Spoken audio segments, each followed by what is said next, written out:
खंडेलवाल परिवार में एक नई दुल्हन आई थी जिसका नाम था रवीना। रवीना ग्रेजुएट थी और काफी समझदार लड़की थी। स्वभाव में एकदम सीधी सादी थी। उसके अलावा खंडेलवाल परिवार में उसका पति विकास, सास ससुर और एक देवर राहुल रहते थे। राहुल कॉलेज के फाइनल ईयर में पढ़ता था और घर वालों का एकदम लाडला था और इसी लाड़ प्यार ने उसे बिगाड़ कर रखा था। अरे बहू, जरा चाय बन गई हो तो लेकर आना। हाँ मम्मी जी, ला रही हूँ। ये लीजिए चाय। देवर जी, मैंने आपके लिए भी चाय बना दी थी, तो आप भी पी लीजिए ना। अरे नहीं नहीं, मैं ये चाय नहीं पीता, मुझे सिर्फ ग्रीन टी ही पसंद है। अरे राहुल बेटा, पी लो, तुम्हारी भाभी बना कर लाई है तो। राहुल चाय पीना शुरू करता है और एक घूंट पीते ही चाय थूक देता है। छी, ये कैसी घटिया चाय बनाई है, भला इतनी चाय पत्ती कोई डालता है क्या? अरे बेटा, अच्छी तो है। अरे नहीं माँ, तुमने अपनी बहू को सर पर चढ़ा कर रखा है, इसी का नतीजा है ये सब। और भाभी, आज रात को मेरे दोस्त आने वाले हैं, तो उनके आने से पहले मेरा कमरा अच्छे से साफ कर देना। राहुल की ये बात सुनकर रवीना थोड़ी उदास हो जाती है और जाकर कमरे की सफाई करने लगती है। शाम को अचानक से बाबूजी का फोन हैंग हो जाता है और वो वहाँ कमरे में खड़ी रवीना को बुलाते हैं। अरे रवीना बेटी, जरा यह फोन तो देखो, कुछ दिखाई नहीं दे रहा इसमें। पता नहीं कैसे कैसे नए फोन आ गए हैं आजकल।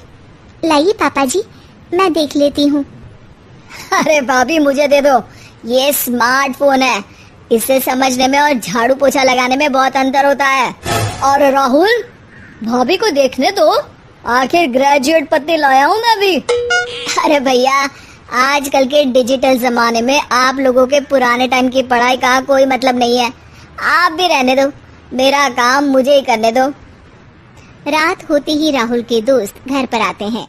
तभी कुछ देर में रवीना राहुल के रूम में जाती है। राहुल, नीचे पापा जी के दोस्त आए हुए हैं, गानों की आवाज थोड़ी कम कर दो ना, और तुम लोग भी कम शोर मचाओ, नीचे डिस्टर्ब हो रहा है। अरे, आपकी हिम्मत कैसे हुई मेरे ही घर में मुझे ऑर्डर देने की? चुपचाप जाकर आप अपना किचन का काम करो। और हाँ, वो जो जूस कल भैया लेकर आए थे ना, वो हम सबके लिए लेकर आइए।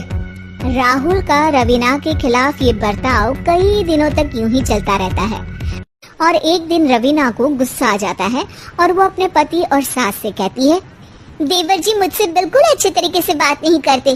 मैं कुछ भी करूँ तो हर बार आकर मुझे टोक देते हैं और मुझसे किसी काम वाली बाई जैसा बर्ताव करते हैं। आप दोनों उन्हें समझाइए कि वो मुझसे छोटे हैं, तो उन्हें किस तरह से बात करनी चाहिए। अरे रवीना, राहुल अभी कॉलेज में है और इस उम्र में अक्सर बच्चे ऐसा करते हैं। तुम कहाँ उसकी बातों को सीरियसली लेती हो? एक कान से सुनकर दूसरे कान से निकाल दिया करो। हाँ बहू, विकास सही कह रहा है, वो अभी छोटा है, वो हम सबका लाडला है ना, तो कभी कभी मजाक करता रहता है। तुम उसकी बातों का बुरा मत मानो। और वैसे भी तुम उसकी भाभी हो और देवर के लाड तो तुम्हें पूरे करने ही पड़ेंगे। क्यों, सही कहा ना मैंने विकास?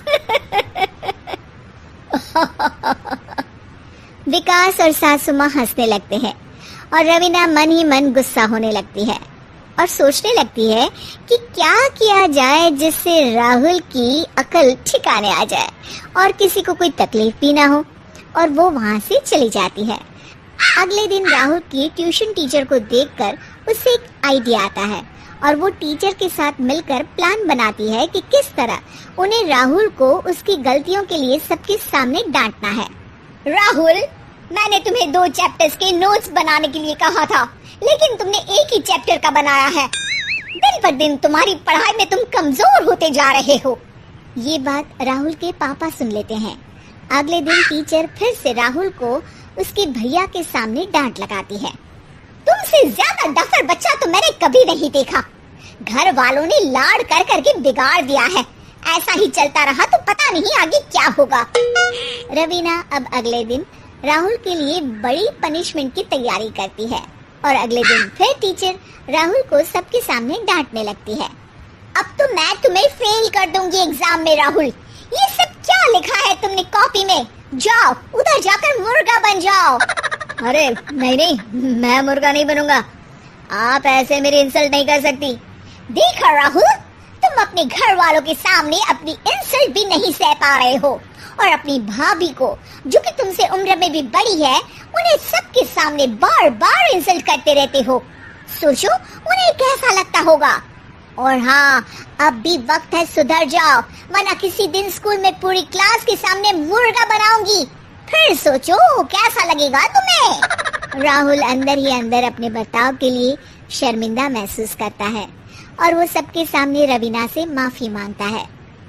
मुझे माफ कर दीजिए भाभी, मैं हमेशा आपको हुक्म देता रहा और क्या कुछ नहीं कहता रहा। मैं वादा करता हूँ कि अब से अपने सारे काम खुद करूँगा और किसी को भी बिना वजह परेशान नहीं करूँगा। तो कुछ इस तरह रवीना अपनी सूझबूझ और अकलमंदी का प्रमाण देते हुए अपने बिगड़े हुए देवर के तेवर ठीक कर देती है और ये साबित कर देती है कि जब कोई साथ ना दे तो अपनी होशियारी से सारे काम आसान किए जा सकते हैं।